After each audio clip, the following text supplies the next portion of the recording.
দিদিমণি, সৌর্য ভাই নাকি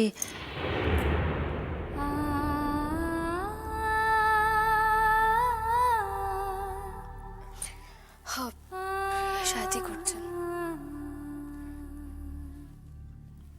ভালাই আছেন।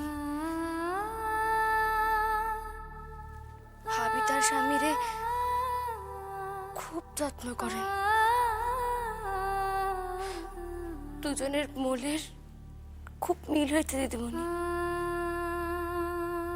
কি সম্ভব কিরণমালা?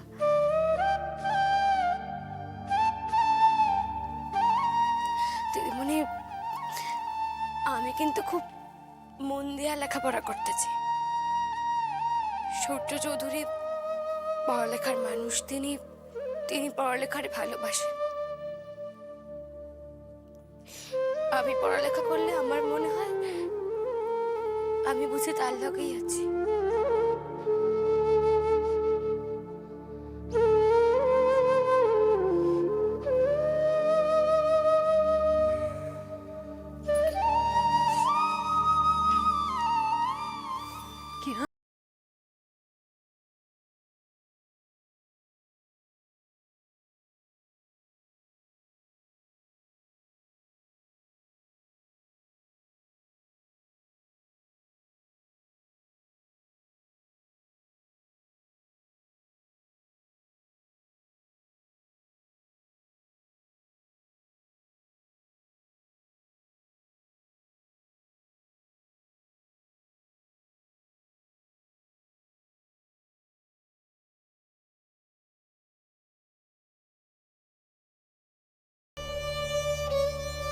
এক জীবনে একখান মানুষের এতখানি বদল হইতে পারে কিরণমালা? তারপরেও তোমারে থাকো বাসায় থাকতে হয়। কই থাকুম দিদিমণি,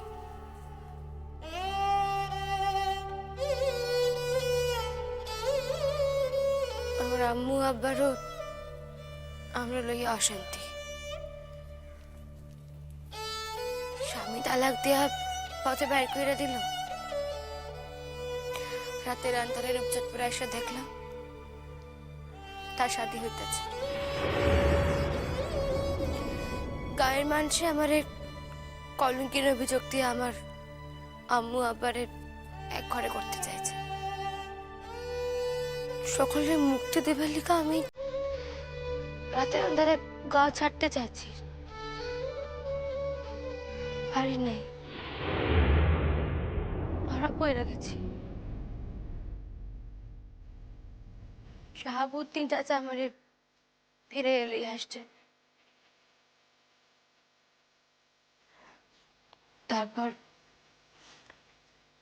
তারপর কর্তা আমারে তাকে বাসে লইয়া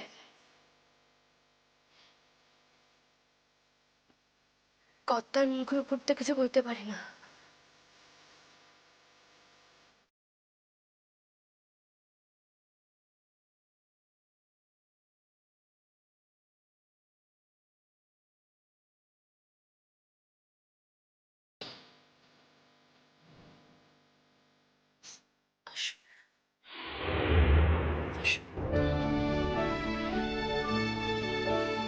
বসে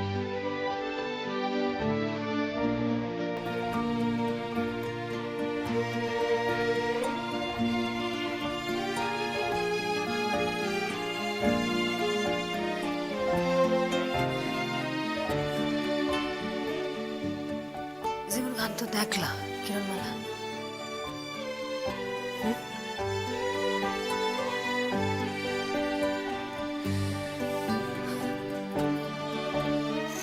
তোমার মতো এত জীবন দিয়ে উপলব্ধি আর কেউ করছে বলে আমি জানি না। যাও, যা গেছে তা গেছে।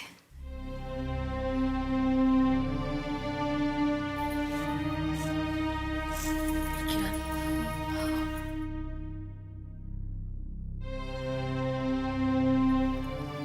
কিরণ এখন থেকে শুধাই তোমার নিজের সুখ দুঃখের লিগা তুমি ভাববা না। তুই অপরের সুখ দুঃখের কথা ভাববা।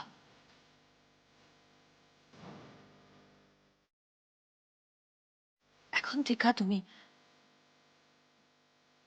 আর সবার লিগা বাঁচবা, মানুষের লিগা বাঁচবা।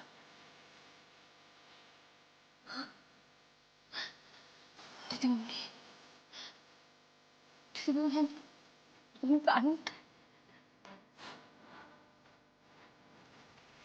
পারবা, তুই পারবা।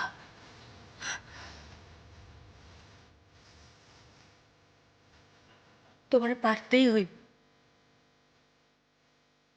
পারতেই হইব তোকে। কিরণ, জীবনের থেকে মহাজীবনের পথে তোমারই হাঁটতে হইব। দিদিমণি, আপনি থাকবেন তো আমার লাগে?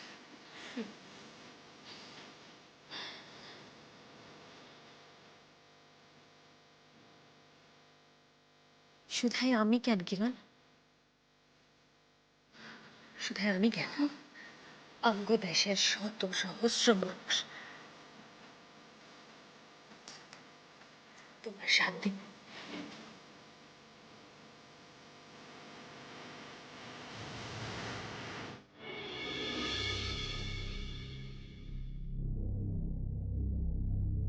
আর কান্না নয় কিরণ, আর কান্না নয়। তুমি আমার বাসা থেকে পরীক্ষা দিবা, পরীক্ষার পর ঢাকায় আমার বাসায় থেকেই তুমি লেখাপড়া করবা, দেশের কাম করবা।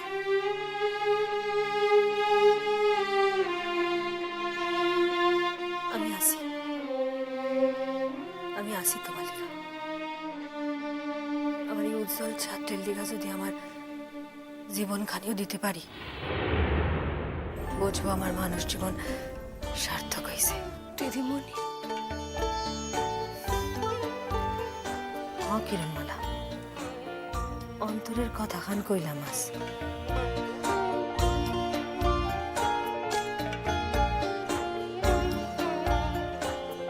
দিদিমণি,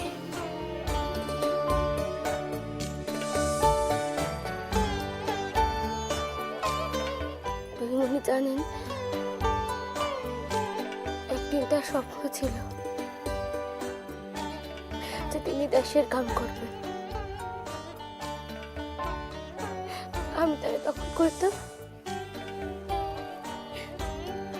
আপনি দেশের কাম করবেন আর আমি আপনার কাম করব।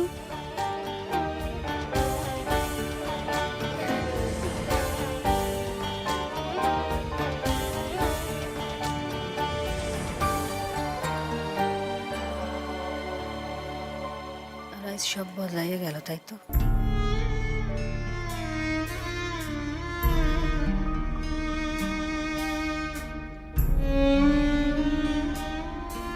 দেশের কাম কি দেশে করতে পারে কিরণমালা?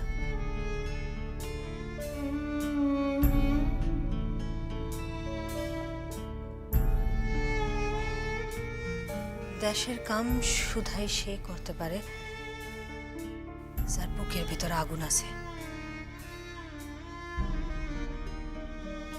মানুষের লিগা ভালোবাসা আছে। এইখানটায় কষ্ট আছে,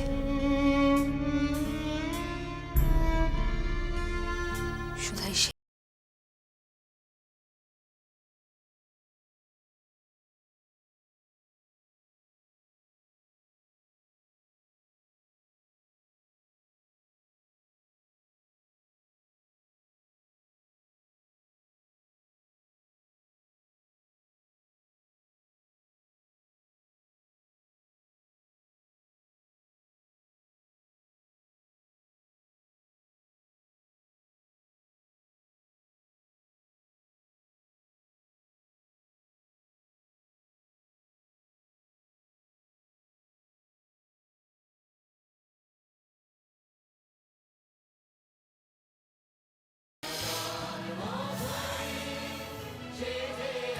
জয় বাংলা কিরণ।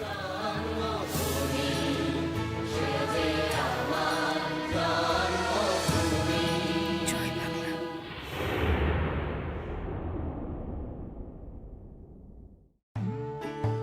আচ্ছা নার্গিস, কয়েকটা দিন পরেই তো তোমার দিদিমণির লগে দেখা হইব। এই কথাখান তো পাক্কা হইয়া গেল যে তুমি দিদিমণির বাসায় থেকে পরীক্ষা দিবা। তাইলে মুখখানা তো ভার কেন কও দেখি? জানেন বকু ভাই, যতক্ষণই মানুষটার লগে থাকি ততক্ষণ ভালো থাকি, মন প্রাণ সব শুদ্ধ হইয়া যায়। তারে দেখলে, তার লগে দেখা হইলে মনে মনে আশা জাগে বকু ভাই, ভালা কিছু করণের আশা, মাইচা থাকুনের আশা। কিন্তু তুমি যে জোর কইরা এই ইউনিভার্সিটি আইতে চাইলা, এই কথাখান তো আমাকে জিতু জ্যাঠারে কওয়া আসিল না। বাসায় পৌঁছতে তো আমাকে সন্ধ্যা লাগে যাইব। তিনি যদি রাগ হন? হয়তো রাগ হইতে পারে, তো এত নিকটে আইসব একটিবার ভ্যাগনার লোকে দেখা করুন না, সে আর কি কইরা হয় বকু ভাই? সেই বাসায়ও যে আমার আরেকজন আম্মু থাকেন। তাই নাকি? তিনি কে? লোকে তারে আমার সতীন কয়, কিন্তু আসলে তিনি আমার আম্মু। আমি তো তার খোঁজ নিবালিকাই এই জায়গায় আসছি।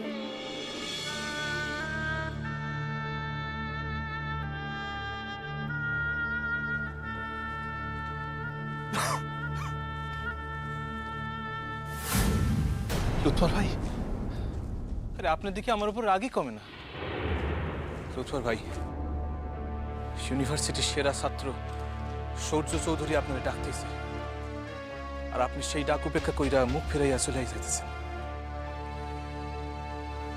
অন্য কেউ হইলে তো বর্তাইয়া যাইতো। দেখেন সূর্য ভাই, আমার বর্তমানের কোনো প্রয়োজন নাই। আপনার ভালা আপনার কাছে, আমার ভালা আমার কাছে। একজন ভালা ছাত্রের থেকেও একজন ভালা মানুষ আমার কাছে অনেক বেশি মূল্য পায় সূর্য ভাই। লুৎফর ভাই, আমি বুঝছি আমার শাদির ব্যাপার খান আপনি কিছুতেই মাইনা লইতে পারেন নাই, তাই না? আমার পথ আটকেন না সূর্য ভাই, আমার এখন ক্লাস আছে। আরে আমি কি আর সাধে আপনার পথ আটকাইতেছি? আপনার যে একখান সপ্পর খবর দেওয়ার আছে। খবর? কি খবর? যার লিগা আপনি আমার উপর রাগ হইয়া কথা কওয়া বন্ধ করছেন, তার খবর। ঠিক বুঝি না। আপনার ছোট মামির খবর। তুমি কইতাছো যে সে এখন বিএ ক্লাসের ছাত্র, তাই তো? নাম লুৎফর রহমান।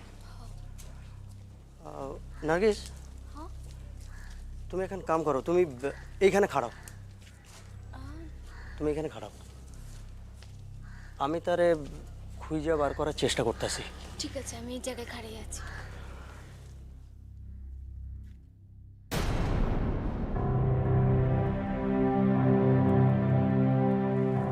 নার্গিস, আমি কইতেছিলাম যে হ্যাঁ, কোন? না, এই একই জায়গাতে তো আমাদের সোনা ভাইও পড়ে না। যদি তার লগে দেখা হইয়া যায় তাইলে তো সে তোমারে আরো অপমান করব। সকলের সম্মুখে এই জায়গায় তোমারে অপমান করলে আমার বড় খারাপ লাগবে না। আমি আমার অপমানের লিখা ভাবি না বকু ভাই। তার কাছ থেকে অপমান পাইতে পাইতে আমার সহ্য হইয়া গেছে। তাই তিনি যদি আপনার অপমান করেন তাহলে তো। তুমি আমার মান অপমান লইয়া ভাইব না নার্গিস। আমি তো নিজের অন্তর দিয়ে জানি যে আমি তোমারে কি চক্ষে দেখি।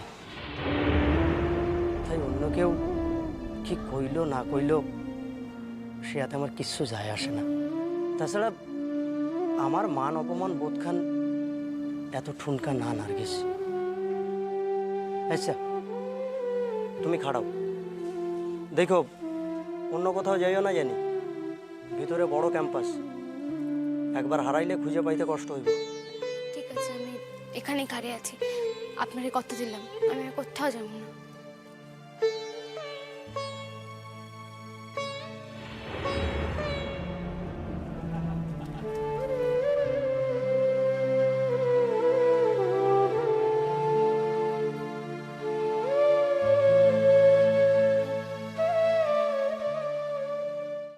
দেখেন সূর্য ভাই, তার খবর আমি আপনার নিকট হইতে শুনতে চাই না। আপনি জানেন কি না জানি না, তয় এখন তিনি আমাকে বাসাতেই থাকেন। তার খবর আমার থেকে আর ভালো কেরা দিতে পারবে কর। তিনি এখন আপনাকে বাসায় থাকেন? তয় আর কইতাছি কি, তার তো আর কয়দিন পরই শাদী।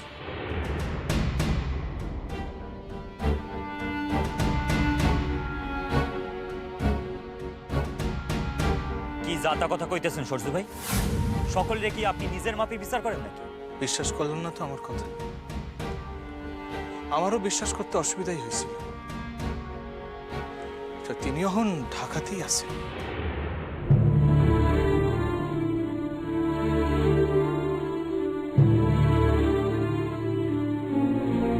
কি? হ্যাঁ হ্যাঁ, তার ভাবি স্বামীর লগে একত্রে আসছেন কাইল ঢাকা শহর ঘুরতে। কাল রাত্রে এক লগে রাত্রবাস করছেন।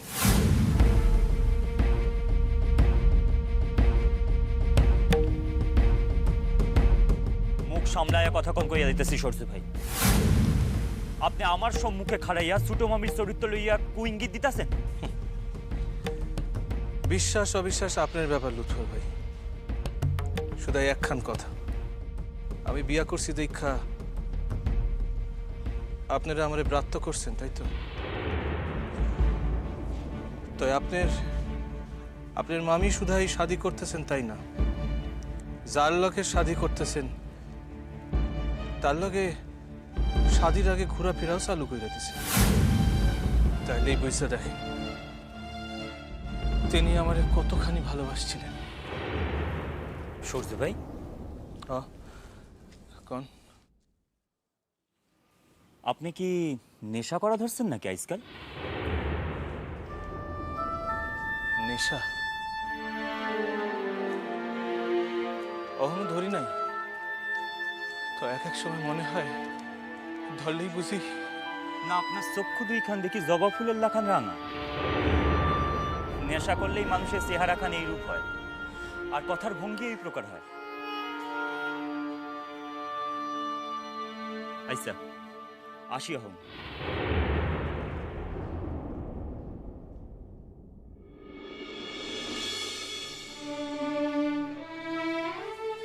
আমি বড় অসুস্থ লুৎফর ভাই, মাথা খান টলতেছে, জ্বরে গাও পুইরা যাইতেছে, কিন্তু তাও আমি ওষুধ খাই নাই লুৎফর ভাই। কালিকা পাইছে থাকুন কন্ত, আমার বাসা মনে কি আইজ আর কিরণের কিছু আর যায় আসে। সে তার নূতন জীবন লইয়া ব্যস্ত, শুধু আমি পারলাম না নতুন কিছুর লগে মানায় লইতে। আমি পারলাম না তারে এক মুহূর্তের লেখা ভুলতে। যতই তারে আঘাত করি, তারে আঁচড়াইয়া কামড়াইয়া ক্ষত বিক্ষত করি, ততই তার প্রতি ভালোবাসা আমার সে আরো উদ্দাম হইয়া উঠে। ঈশ্বর, কি করুম আমি? মাথা খান বড় খড়িছে, আর সে চলতে পারি না। ঈশ্বর, একটু বৈষাণী হিসেবে তোমারও লাগিয়া রে সদাই প্রাণ আমার কান্দে বন্ধুরে, প্রাণে বন্ধু কালিয়া।